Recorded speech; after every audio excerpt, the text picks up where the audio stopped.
Fala galera, tô aqui com o painel da S10, a gente recebeu dois painéis da Bahia, lá de Salvador, Bahia. A gente recebe aqui painéis de todo o Brasil para fazer reparos e eu vou fazer aqui os testes do painel. Painel ligado, vou ligar FM, velocímetro, combustível, temperatura e as luzes aí do painel.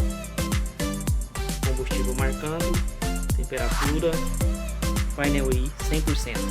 Beleza, galera? Quem precisar aí de fazer reparos, manda aqui pra gente da Vega, beleza? Valeu!